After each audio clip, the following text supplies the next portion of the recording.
So there are few laws when you talk about reflection.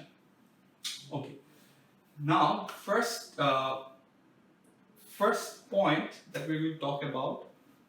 Okay, before describing this law of reflection, let me give a description of this figure. Suppose a ray of light is coming from here to this point, and from this point it is reflected like this. Okay, so whatever the incident ray is, suppose you are over here, you are here, and a light is coming to your eyes, that is reflected ray. Suppose you keep an object over here, what will happen? The light will fall to this object and the light will be reflected back to your eyes. So that's why you can see this object if I keep an object over here. So this is how the reflection of light occurs. A ray which comes to an object, that is we call incident ray, or a ray which comes from the source, that is called incident ray. This is a line which is perpendicular to this surface, we call it normal.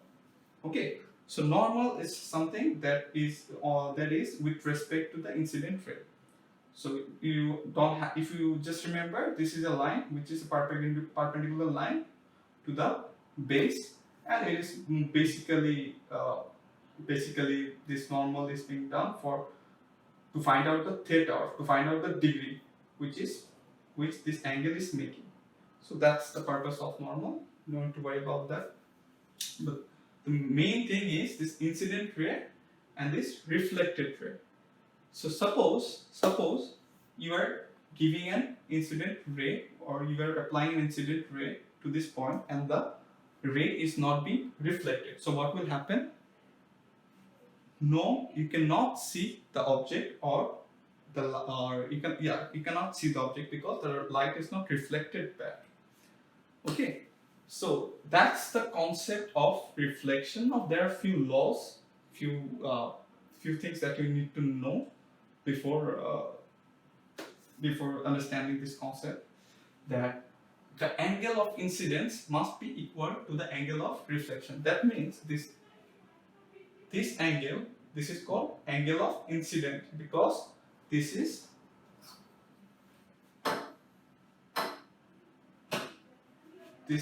angle of incidence, because this is an angle with the normal and the incident ray. So this angle is angle of incidence. Now this angle, it says that this angle of incidence, must be equal to the angle of reflection. Now which one is the angle of reflection? The angle of reflection must be an angle, the angle of reflected ray with normal.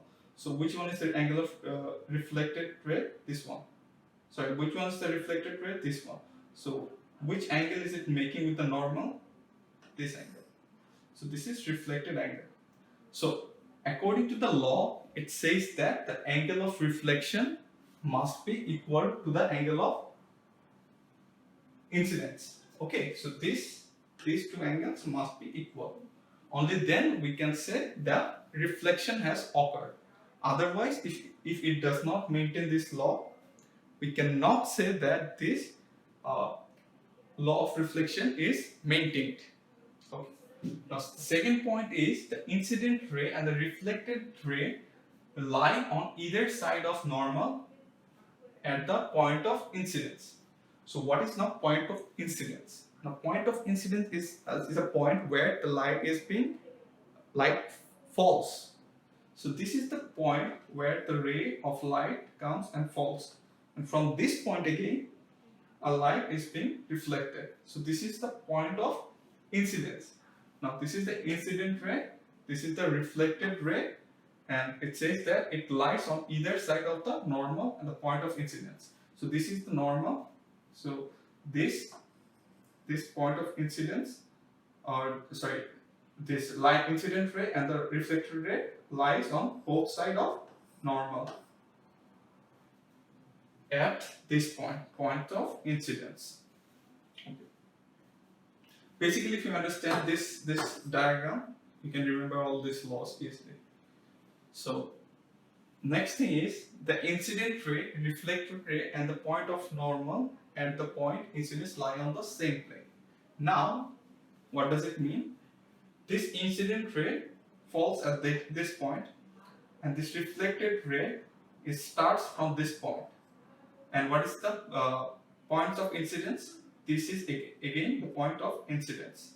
It's looking hazy, I know, but all these 3 points are actually the same, which is this point.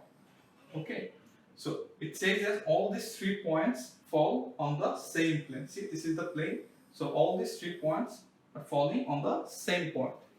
So sorry, same plane. This is the same. This is the plane. So it falls on the same plane.